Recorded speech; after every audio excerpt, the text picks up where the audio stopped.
किसान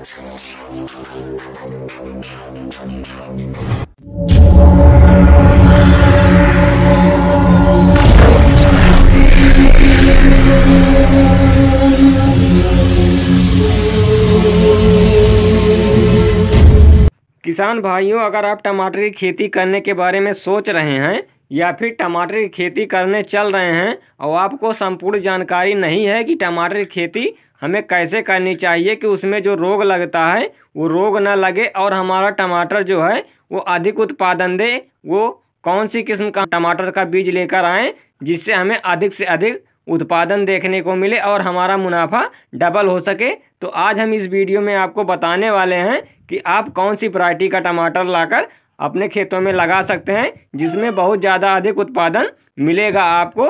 तो इस वीडियो को पूरा ज़रूर देखिएगा, तभी आपको समझ में आएगा कि कौन सी हम विधि से खेती करें कि हमारा टमाटर का पौधा अच्छी तरह से ग्रोथ कर सके और अधिक से अधिक उत्पादन दे सके। तो किसान भाइयों, मैं हूं अमित कुमार और आप देख रहे हैं मेरा यूट्यूब चैनल अमित के ब्लॉग में आप सभी का बहुत बहुत स्वागत है किसान भाइयों। तो किसान भाइयों, हम सबसे पहले आज बात करने वाले हैं उन उन्नतशील किस्मों के बारे में जो अधिक उत्पादन देने में सक्षम हैं। तो आप सेमिनीज कंपनी का अभिलाष आता है, इस वैरायटी का आप चुनाव कर सकते हैं, या फिर सिजेंटा कंपनी का हिम सोना के नाम से आता है, आप इसका भी चुनाव कर सकते हैं टमाटर की खेती करने के लिए, या फिर आप यूएस कंपनी का SW1504 आता है, ये भी वैरायटी बहुत ही अच्छी है, आप इसका भी चुनाव कर सकते हैं, या फिर नामधारी का NS585 आता है, आप इसका भी चुनाव कर सकते हैं अपनी टमाटर की खेती करने के लिए, या फिर आप यूएस कंपनी का SW1508 आता है, ये भी टमाटर बहुत ही बेस्ट है, तो आप इसका चुनाव कर सकते हैं अपनी नर्सरी तैयार करने के लिए और टमाटर की खेती करने के लिए। वैसे तो टमाटर की खेती साल के 12 महीने की जाने वाली फसल है किसान भाइयों, लेकिन बरसात के लिए आप जुलाई के लास्ट सप्ताह व अगस्त महीने में कर सकते हैं, और गर्मियों के लिए अक्टूबर के महीने में और दिसंबर के महीने के मध्य में आप पौधरोपाई कर सकते हैं।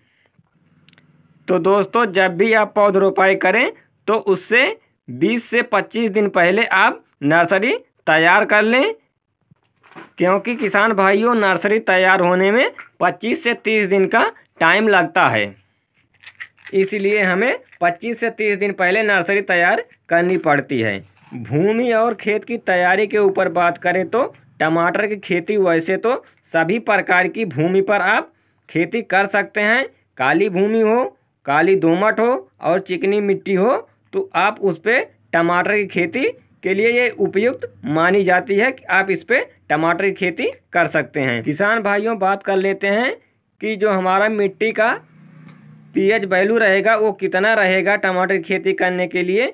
तो मिट्टी का पीएच वैल्यू आप 5 से लेकर 7.5 तक ये टमाटर की खेती करने के लिए चल जाता है। तो दोस्तों, खेत की जुताई करते समय सल्फर, जिप्सम, SSP खाद को इस्तेमाल कर सकते हैं आप। जब खेत की तैयारी कर रहे हो तो दोस्तों खेत को 2 बार कल्टीवेटर हल से गहरी जुताई करवाकर फिर उसके बाद रोटावेटर से अंतिम जुताई करवाकर पाटा लगाकर खेत को समतल कर लो, और खेत के चारों तरफ तारों से तारबंदी कर दो ताकि जंगली जानवर का प्रकोप आपके टमाटर की फसलों पर न रहे और आपका फसल सुरक्षित रहे।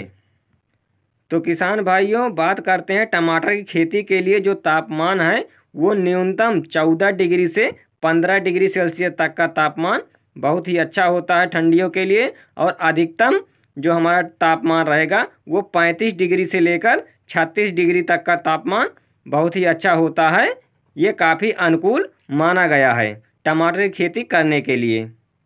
तो किसान भाइयों, अब बात आती है कि प्रति एकड़ में हमारा कितना सीड्स लगेगा या फिर हमारा 1 एकड़ में कितना पौधा लगेगा। तो यदि आप 1 एकड़ में टमाटर की खेती कर रहे हैं तो 80 ग्राम से लेकर 100 ग्राम सीड्स लगेगा आपको 100 ग्राम तक का बीज लगेगा। यदि आप प्लांट ट्रांसफ़र की बात करें तो हमारा कितना पौधा लगेगा 1 एकड़ में, तो ये टमाटर 2 प्रकार से प्लांट ट्रांसफ़र किया जाता है, एक सिंगल लाइन पर और दूसरा डबल लाइन पर। तो अगर आप सिंगल लाइन पर पौधे का ट्रांसफ़र कर रहे हैं तो आपका 8,000 पौधे का रिक्वायरमेंट लगेगा। और अगर आप जिगजैग डबल लाइन से पौधे की रोपाई कर रहे हैं तो आपको 16,000 से लेकर 17,000 पौधों की ज़रूरत पड़ेगी। तो दोस्तों बात कर लेते हैं बेड तैयार करते समय हमें कौन कौन सी खादों का इस्तेमाल करना है। तो आप DAP या फिर NPK 12-32-16 50 किलोग्राम, SSP खाद पाउडर फार्म वाली 50 किलोग्राम, MOP खाद पोटाश जिसको कहते हैं वो 30 किलोग्राम। यदि आपकी खेत में दीमक की समस्या है तो आप फिप्रोनिल 0.3% जो आता है इसको आप 3 से 5 किलोग्राम प्रति एकड़ के हिसाब से हम आपको ये डोज बता रहे हैं, इसको डाल दीजिएगा। या फिर क्लोरोफाइरिफास 1 लीटर, इसको भी आप ले सकते हैं। उसके बाद आप 2 से 3 ट्राली गोबर की खाद इस्तेमाल कर सकते हैं अपने बेड बनाने से पहले। तो इन सबको आप डालकर बेड तैयार कर लीजिए। तो बेड कैसे तैयार करना है किसान भाइयों वो भी हम आपको बता दे रहे हैं। तो बेड बनाने के लिए आप बेड मेकर से या फिर बेड राइजर से बेड को तैयार करना चाहिए। बेड से बेड की दूरी 2.5 फीट रखनी चाहिए और बेड की चौड़ाई 2.5 से 3 फीट और बेड की ऊंचाई 1 फीट रखनी चाहिए किसान भाइयों। अगर आप जिगजैग विधि से पौधरोपण कर रहे हैं तो पौधे से पौधे की दूरी 1.5 से 2 फीट रखनी है। और अगर आप सिंगल लाइन पर कर रहे हैं तो पौधे से पौधे की दूरी 1.5 फीट रखनी है। तो दोस्तों अब बात आती है नर्सरी तैयार करने की।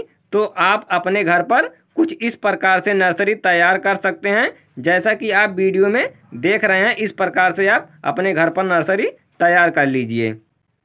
तो दोस्तों नर्सरी तैयार करते समय फंगस का बहुत बड़ा प्रकोप होता है हमारे पौधे में।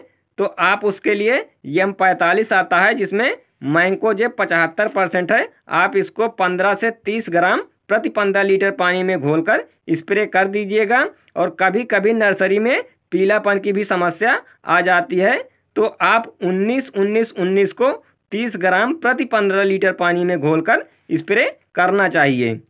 और जब हमारे टमाटर की नर्सरी में सेकेंड पेस्ट यानी कि लीफ माइनर जैसे परेशान कर रहे हों तो हमको इमीडाक्लोप्रिड 70% जो आता है इसको 2 ग्राम प्रति 15 लीटर पानी में घोलकर अच्छी तरह से अपने पौधे को भिगोकर स्प्रे कर देना चाहिए। इससे हम सेकेंड पेस्ट को आसानी से कंट्रोल कर सकते हैं। दोस्तों 20 से 25 दिन में नर्सरी हमारी तैयार हो जाएगी। उसके बाद हम पौध रोपाई कर सकते हैं। तो पौध रोपाई करने के बाद आप 2 घंटे बाद सिंचाई कर दें। इससे जड़ें ठीक तरीके से मिट्टी के पकड़ लेती हैं और पौधा सूखता नहीं है, जिससे डंपिंग आपकी समस्या नहीं आती है। गर्मियों के दिनों पे आप 4 से 5 दिन के अंतराल पर सिंचाई करते रहें। टमाटर की फसल पर लेट ब्लाइट और अर्ली ब्लाइट ये 2 ऐसे फंगस हैं किसान भाइयों जो हमारी टमाटर की फसल को 80% तक चौपट कर सकते हैं और पैदावार को भी 80% तक ये ख़त्म कर सकते हैं। क्वालिटी को भी प्रभावित कर सकते हैं ये। तो नॉलेज होना बहुत ज़रूरी है आपको कि हमारे पौधे में कौन कौन से कीट आते हैं और कौन कौन से फंगस आते हैं। तो जैसे लीफ माइनर आता है और कौन कौन सी बीमारियां आती हैं। तो आज हम आपको इस वीडियो के माध्यम से संपूर्ण जानकारी बतलाने वाले हैं और पूरा जानकारी आपके साथ शेयर करने वाले हैं। तो आइए दोस्तों बात करते हैं कीट प्रबंधन के बारे में कि कौन कौन से कीट आते हैं। तो लीफ माइनर, मकड़ी, सफ़ेद मक्खी, late blight, early blight, thrips, acid, jassid, fruit borer, इन सब की समस्या हमारे टमाटर के पौधे पे बहुत ही ज़्यादा देखने को मिलती है। तो किसान भाइयों अब बात आती है यदि हमारे पौधे में कीट का प्रकोप हो गया है या फिर फंगीसाइड का प्रकोप हो गया है तो हम उसे कैसे रोकथाम कर सकते हैं। तो अगर किसान भाइयों आपके पौधे में लीफ माइनर की समस्या है तो आप लीफ माइनर की रोकथाम के लिए आप जो धनुका कंपनी का EM1 आता है या फिर अदामा कंपनी का एमनान के नाम से आता है। तो इसमें जो टेक्निकल है वो एमाबैक्टीन बेंजोआय 5% है। तो इसको आप 10 ग्राम प्रति 15 लीटर पानी में मिलाकर स्प्रे कर दीजिएगा। लीफ माइनर से आपका छुटकारा मिल जाएगा। तो किसान भाइयों, अगर हमारे टमाटर के पौधे में मकड़ी या फिर माइट की समस्या है तो हम मकड़ी और माइट की रोकथाम कैसे कर सकते हैं, तो इसके लिए आप धनुका कंपनी का ओमाइट आता है, आप इसको 15 ml प्रति 15 लीटर पानी में मिलाकर स्प्रे कर दीजिएगा। आपको मकड़ी से तुरंत छुटकारा मिल जाएगा अपने टमाटर के पौधे से।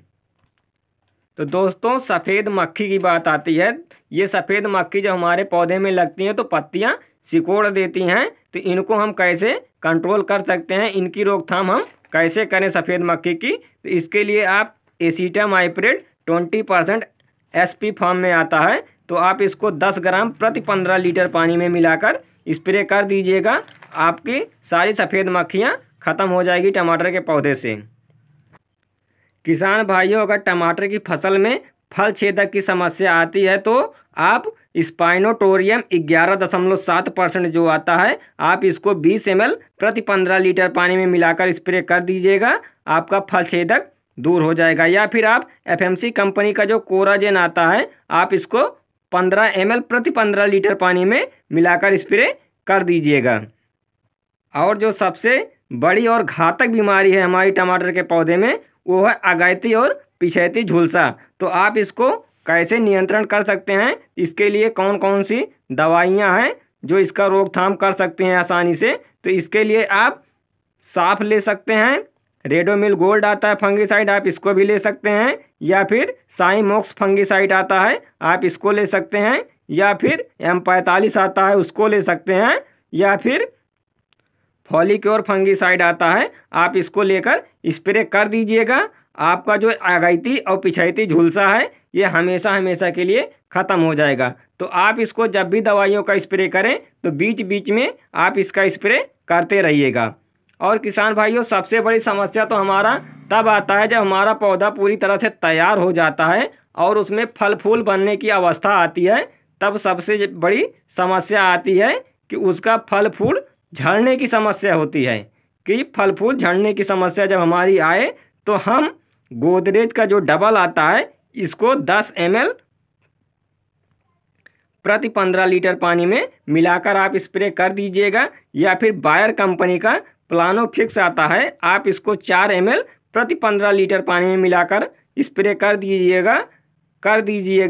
तो आपको ये जो फल फूल झड़ने की समस्या है इससे छुटकारा मिल जाएगा। आपका फल फूल एक भी झड़ेगा नहीं और अधिक से अधिक उत्पादन आपको प्राप्त होगा, जिससे आप अच्छा खासा मुनाफा कमा सकते हैं 1 एकड़ से।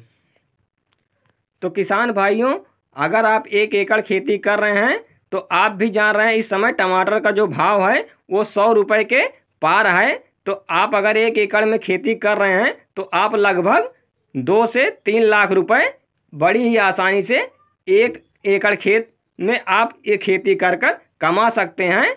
तो आशा करते हैं किसान भाइयों आपको ये जानकारी अच्छी लगी होगी। अगर आपको ये जानकारी सही लगी तो वीडियो को एक लाइक अवश्य कर दीजिएगा और हमारे चैनल को सब्सक्राइब अवश्य कर लीजिए। और इस वीडियो को ज़्यादा से ज़्यादा किसान भाइयों के पास शेयर करते रहिए, ताकि उनको भी टमाटर में जो ये समस्याएं आती हैं उनको कैसे निवारण करना है, कैसे उसकी रोकथाम करनी है, तो वो भी इस वीडियो को देखकर अपनी खेती कर सकें। तो भैया मिलते हैं फिर नेक्स्ट वीडियो में इसी तरह के इंटरेस्टिंग वीडियो में। तब तक के लिए जय हिंद।